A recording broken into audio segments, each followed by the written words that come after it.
Sir Niangi, and it's Sat E-Day here on WrestleTalk News.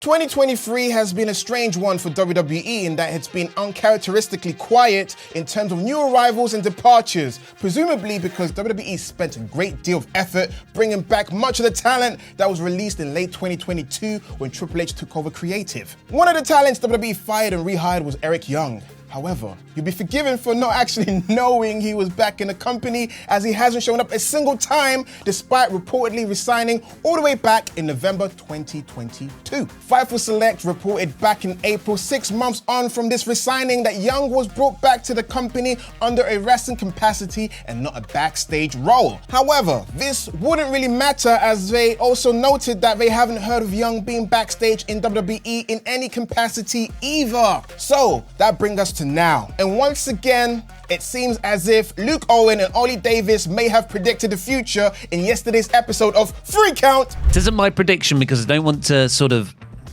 even predict someone losing their jobs, but I feel like Eric Young will be released by WWE without ever having returned to WWE. That would be...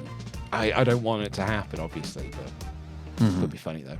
According to PW Insider, this may be exactly what's happened, as Eric Young could be set for a return to Impact Wrestling all over again. Young was reportedly spotted at Detroit Airport ahead of Impact Slammiversary pay-per-view, where it seems like he could in fact be Scott D'Amore's surprise partner in his match against Bully Ray and Dina, which would be fitting as it was Dina who kayfabe killed Eric Young in the past. I look forward to seeing how they explain that.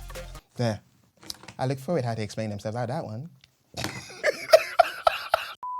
Which will be fitting at it. Okay, I can do this. I can do it! Which will be fitting as it was Dina who kayfabe killed Eric Young in the past. I look forward to seeing how they explain themselves out of that one. Huh, Pete? How would they do it? A seance? An exorcism? Necromancy, darn straight. And if this ends up being a case, I'm sweating all over the place. If this ends up being the case, it will of course also mean that Young is not under contract from WWE, meaning he was let go from the company at some point recently. Why am I screaming all the time, as the comment section say? I can't stop being loud. And it seems like it could be one out the door and one in, as recently departed AEW star has been spotted at WWE's Performance Center just days after his AEW contract expiry was reported. I'm being loud again. There you are. Earlier this week, it was reported that Brian Pillman Jr. has departed from AEW after his 2-year full-time contract came to an end. Due to his contract expiring and not being released, there is also likely a non-compete clause for him. So, he's more than free to jump ship if he chooses to. And this may not be far off, as Wrestling Observer reported that Pillman was at a WWE PC being spotted by numerous people. However, WWE sources told Fightful Select that no deal had been signed as of yet. Fightful do note that WWE were immediately interested in Pillman when they learned that he was available. However, their invitation to the PC was more a get-to-know-you meeting between the two parties. Fightful also notes that WWE are keeping any new recruits close to the vest. However, they also weren't exactly hiding Pillman either. Get this, Pete! No, sorry, Jay White. Sorry, Coach Bush, you got a hiring freeze. WTF? Brian Pillman Jr., come over here. You're a bigger star anyway. Anyway. Junior. Yeah, he's a junior. Yeah, he's more marketable as a junior. Yeah.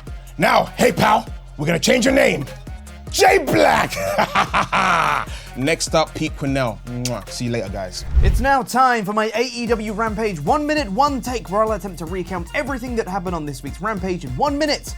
And in 1 take. Start the timer. Keith Lee and Dustin Rhodes, called Naturally Limitless, which is fine, I guess, beat Daddy Magic and Cool Hand in a perfectly acceptable opening tag match. I have nothing more to say about this except Keith Lee is awesome. Ty Valkyrie squashed Izzy McQueen before Toni Storm and Saraya came out, and after a back and forth set up a women's world title match between Storm and Valkyrie for Battle of the Bells 7.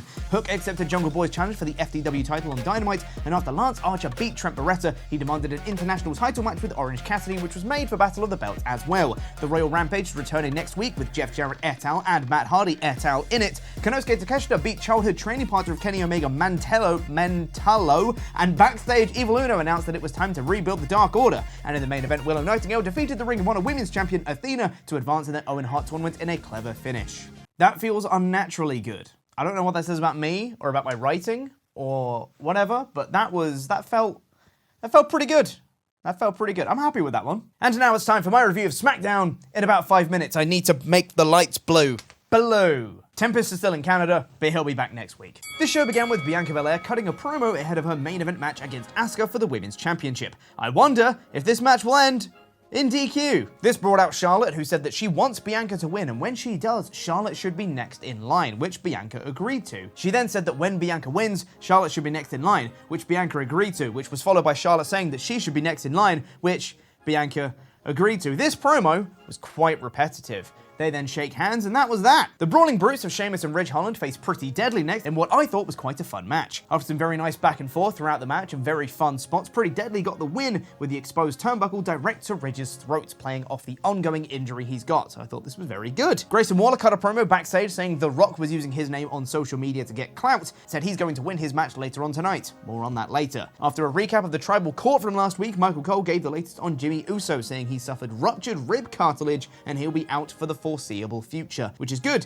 It means Jay is well and truly by himself for his title match against Roman. Charlotte backstage says she's about to leave the show, but Bayley and Io Sky are hanging around with the Money in the Bank briefcase, so she says actually she'll stay. What I quite liked about this was, despite the outcome of the main event being ever so predictable, it at least makes sense character-wise for Charlotte. She can paint her actions like a noble babyface, like she's just protecting the cash-in from happening, but really she's just protecting her title shot, which was agreed upon if Bianca wins. She's acting selfishly, but she can pretend otherwise. It's good character stuff. Bayley then beat Zelina Vega in a heatless match, and Bayley kept showing off the lock of Shotzi's hair that she'd cut off, which then prompted a video promo on the Tron from Shotzi where she went a little crazy and shaved all her hair off. I know how that feels, Shotzi. It was a really well shot video, but her saying things like, I want to show you how chaotic I am, felt a little on the nose. Still though, shaved head Shotzi sounds interesting at least. Jey Uso came out next and said he respects everyone in his family, every mother, every father, every uncle, aunt, niece, nephew, but when it comes to Roman, he's disrespecting him. He's going to spank his little brother, and the wise man has been puppeteering his family for 40 plus years, and that ends now. Jey says he's the real tribal chief. He is main event Jey Uso. He was interrupted by Paul Heyman and Solo Sikoa, where Heyman just wanted a conversation. He said that what happened to Jimmy was all Jay's fault, playing on Jay's #1 insecurity, and said that his father would never forgive him, his mother would never forgive him, Roman would never forgive him, he would never forgive him. But then Solo held his hand out for the microphone, just like Roman does. A lovely little detail. Gets in Jay's face and says he will never forgive him either. Which is so perfect because Solo was the one who actually did it, but they all know Jay's weaknesses. They all know how to make him vulnerable. Jay snaps and attacks Solo, sending him out of the ring, and this ripple of euphoria breaks out over the crowd when they realize that Jay's alone in the ring with Paul Heyman. Jay nails a super kick on him in a really cathartic moment, and he was lining up to take Heyman out with a chair, but Solo took the shot for him, and Jay stood tall to end the segment. I really enjoyed this, and while it didn't necessarily further the Roman dynamic too much, it's made me more excited for the SummerSlam match. We then got the first in the United States Championship Invitational. There was a fatal 4-way on this show, and there'll be another one next week too, and I assume the winners of these two matches will face each other, and the winner of that will face Theory at SummerSlam? It wasn't made very clear. Regardless, on this week, it was AJ Styles versus Grayson Waller versus Santos Escobar versus Butch, and this was also really fun. There were some unique spots I haven't seen before, like a sunset flip triple powerbomb Tower of Doom spot, which was awesome, and loads of fun interactions between them all at various points. Never really veered into singles match with two people on the outside at any point in the match. Styles was lining up to win with the Styles Clash, but was distracted by Karrion Kross on the Tron, who attacked the OC, because I guess that feud is still happening, which allowed Waller to hit the rolling stunner on Butch, but Escobar came in from nowhere with a splash and pinned Waller to advance. A very good match, and I always get a kick out of qualification matches because the stakes are way more tangible than normal. I know that it's lost intangibles and things should be more intangible, but I like things that are tangible. Stop saying the word tangible.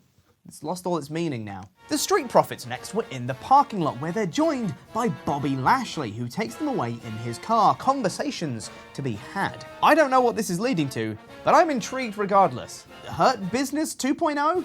We then got the next 4 competitors in the US Invitational who will be in the 4-way next week, with each cutting a little video promo with Rey Mysterio, Sheamus, and Cameron Grimes. But just when you think, wait, That's only 3 people. Who's the 4th? It cuts to the arena where LA Knight's music hits to a gigantic pop. He cuts a quick but great promo, and I swear to God, if they don't have him win next week, I won't do anything because I'm not even reviewing this show next week. But still, they should have him win the belt at SummerSlam. Then it was the main event of Bianca Belair versus Asuka, which was hampered by all the shenanigans around the match. Bayley and Io Sky were at ringside from before the bell because they had tickets so they can sit in the crowd. Why do they need tickets? They're wrestlers. But then Charlotte also joined the crowd because she also has a ticket. Why does she need a ticket? She's a wrestler! After some decent in-ring action, Io and Bayley looked like they wanted to cash in, so Charlotte came out to equalize, but in attempting to spear Io, she instead speared Bianca, causing the DQ finish. I am shocked. DQ finish, never saw it coming. Asuka then misted Bayley and stopped the cash-in from happening, and that was that. It was a pretty poor main event, all things considered, but most other things on the show were pretty good, I thought. This felt like the apology show from last week, where a bunch of things got cut down in time, so everything got a decent chance to breathe on this show, especially with multiple women's matches and segments. This show gets a high 3 out of 5. Now check out Luke and Ollie's latest episode of 3 Count, where they sadly predicted what would happen to Eric Young, among a bunch of other stuff. Here's a clip.